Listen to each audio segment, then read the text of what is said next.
This is Walk Two Moons, Chapter 9, The Message. On the way to Mary Lou's, Phoebe said, "Mary Lou's family is not nearly as civilized as ours." "In what way?" I asked.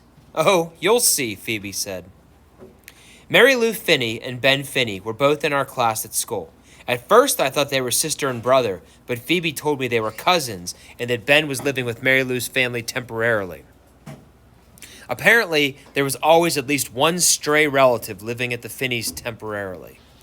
It was complete pandemonium at the Finneys. Mary Lou had an older sister and 3 brothers. In addition, there were her parents and Ben. There were footballs and basketballs lying all over the place, and boys sliding down the banister and leaping over tables and talking with their mouths full and interrupting everyone with endless questions. Phoebe took one look around and whispered to me, "Mary Lou's parents do not seem to have much control over things."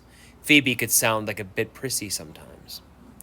Mr. Finney was lying in the bathtub with all his clothes on, reading a book. From Mary Lou's bedroom window, I saw Mrs. Finney lying on top of the garage with a pillow under her head. "What's she doing?" I asked. Mary Lou peered out the window. "King of Kings, she's taking a nap!" When Mr. Finney got out of the bathtub, he went to the backyard and tossed a football around with Dennis and Dougie, 2 of Mary Lou's brothers. Mr. Finney shouted, "Over here and that away, and way to go!"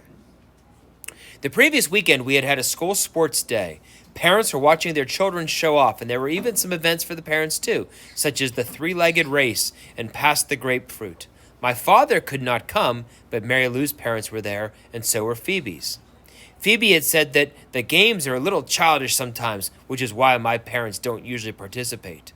Her parents stood on the sideline while Mr. and Mrs. Finney ran around shouting, "Over here and way to go!" In the 3-legged race, the Finneys kept falling over. Phoebe said, "I wonder if Mary Lou's embarrassed because of the way her parents are acting." I didn't think it was embarrassing at all. I thought it was kind of nice, but I didn't say so to Phoebe. I think that deep down Phoebe thought it was nice too, and she wished her own parents would act more like the Finneys. She couldn't admit to this, though, and in a way, I like this about Phoebe, that she tried to defend her family. On the day that Phoebe and I met the potential lunatic and then went to Mary Lou's, a couple other peculiar things happened. We were sitting on the floor in Mary Lou's room, and Phoebe was telling Mary Lou about the mysterious potential lunatic. Mary Lou's brothers, Dennis, Dougie, and Tommy, kept dashing in and out of the room, leaping on the bed and squirting us with squirt guns. Mary Lou's cousin Ben was lying on her bed, staring at me with his black eyes. They looked like 2 sparkly black discs set into big round sockets. His dark eyelashes were long and feathery, casting shadows on his cheeks. "I like your hair," he said to me. "Can you sit on it?" "Yes, if I want." Ben picked up a piece of paper from Mary Lou's desk, lay back down in the bed, and drew a picture of a lizard-like creature with long black hair that, as it ran down the lizard's back and underneath his bottom, became a chair with legs. Underneath this, Ben had written, "Salamander sitting on her hair." "Very amusing," Phoebe said. She left the room and Mary Lou followed her. I turned around to hand the drawing back to Ben, just as he leaned forward and mashed his lips into my collarbone. His lips rested there a moment. My nose was pressed into his hair, which smelled like grapefruit. Then he rolled off the bed, grabbed the drawing, and dashed out of the room. Did he kiss my collarbone? And if he did, why did he do that? Was the kiss supposed to land somewhere else, like on my mouth, for example? That was a chilling thought. Had I imagined it? Maybe he merely brushed against me as he was rolling off the bed. On the way home from Mary Lou's that day, Phoebe said, "Wasn't it, loud in there?" I didn't mind, I said. I was thinking of something my father once said to my mother. "We'll fill up the house with children. We'll fill it right up to the brim." But they hadn't filled it up. It was just me and them. And then it was just me and my father. When we got back to Phoebe's house, her mother was lying on the couch dabbing at her eyes with a tissue. "Is something wrong?" Phoebe asked. "Oh no," Mrs. Winterbottom said. "Nothing's wrong." Then Phoebe told her mother about the potential lunatic who had come to the house earlier. This news upset Mrs. Winterbottom. She wanted to know exactly what he said, and exactly what Phoebe said, and exactly what he looked like, and how he acted, and how Phoebe acted, and on and on.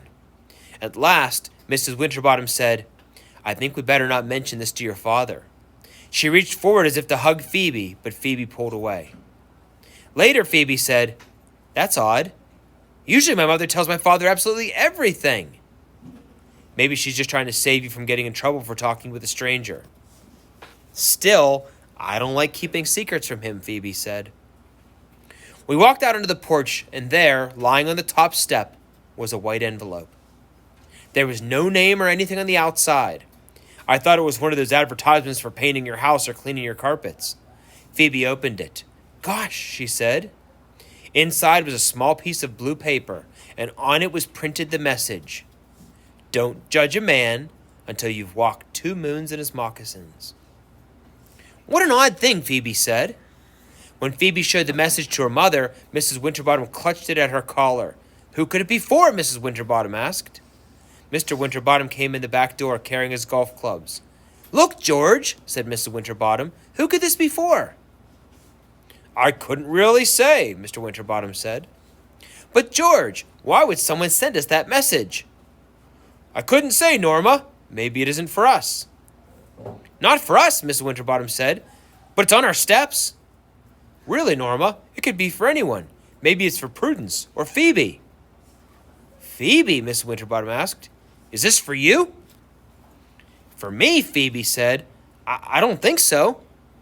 Well, who's it for? Mrs. Winterbottom said. She was awfully worried. I believe she thought it came from the potential lunatic.